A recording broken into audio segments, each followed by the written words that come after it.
Dès 1945, on assiste au premier soubresaut anticolonialiste. Derrière, il y a un syndicat, créé clandestinement un an plus tôt à l'initiative d'un Français membre de la CGT, ce qui vous étonnera. Ce syndicat, affilié à la centrale métropolitaine, sort de l'ombre l'année suivante et organise des manifestations. Et cela déclenche une violente réaction des colons qui sont hostiles à tout changement. Et cette réaction Ces Blancs sont armés et n'hésitent pas à tirer sur les manifestants. Il y aura plusieurs dizaines de morts. Des Noirs. Oui. Mais pourquoi autant de violence alors? Sans doute ces colons ont-ils eu peur. Il faut en effet savoir que ces derniers, qui passent souvent leur congé en Afrique du Sud, sont tentés de reproduire au Cameroun le régime d'apartheid. Quoi qu'il en soit, cette tuerie exacerbe les tensions raciales dans le pays et bientôt un homme va surgir. Un homme qui Ruben Niobe. Yobé dans la vie?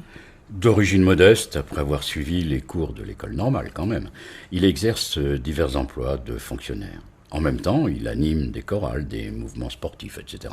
Et il lit. Il n'arrête pas de lire. Un dernier mot pour en finir avec ce portrait. À l'école normale, le jeune Niobe a été qualifié de studieux, mais raisonneur. Ah oui, donc pas très docile. Et prompt à contester ses maîtres français. Avant la guerre de 39-45, il sera même le meneur d'un mouvement de protestation contre la mauvaise nourriture servie aux étudiants. En tout cas, il apparaît très vite comme étant un personnage charismatique, un dirigeant naturel, et il s'impose facilement à la tête de ce syndicat dont je vous ai parlé. Puis, quelque temps après, il devient le premier secrétaire général d'un nouveau mouvement politique, l'UPC. L'Union des populations du Cameroun. Et quel est le programme de ce parti là? Il peut se résumer en 3 points.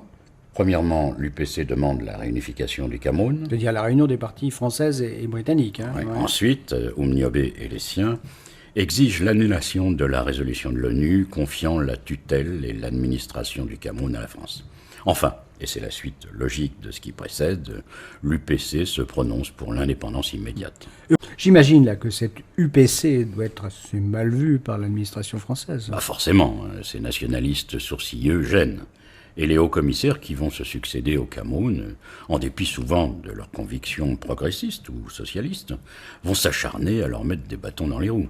C'est d'autant plus vrai que la guerre froide bat son plein et que l'UPC est réputée proche des communistes. Donc lutter contre l'UPC et ses affidés, c'est lutter contre l'influence communiste. Oui, mais bien sûr, l'administration surveille étroitement l'organisation qui s'implante solidement dans certaines régions du pays. Où en particulier alors? Essentiellement dans le sud et le sud-ouest, c'est-à-dire les régions où vivent les Camerounais appartenant aux ethnies Bassa et Bamileke. Niobe étant lui-même à Bassa. Il existe au Cameroun des dizaines de groupes ethniques différents. Le colonisateur jouera de cette diversité en dressant les ethnies les unes contre les autres. La propagande de l'UPC fonctionne. Incontestablement. Et malgré les coups de griffe de l'administration coloniale, le parti de Niobe est en passe de rassembler la plus grande partie de l'opinion camerounaise. Quant à Niobe, il devient un leader de plus en plus en vue, et à tel point que beaucoup de Camerounais ne l'appellent pas autrement que Podol, c'est-à-dire le sauveur. La progression de l'UPC est réelle et que Paris entend à tout prix la juguler. Et pour réaliser cet objectif, il n'existe que 2 méthodes.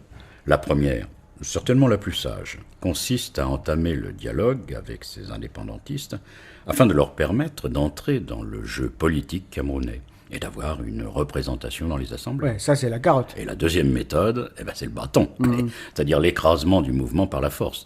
Et c'est malheureusement cette solution que va choisir l'administration coloniale.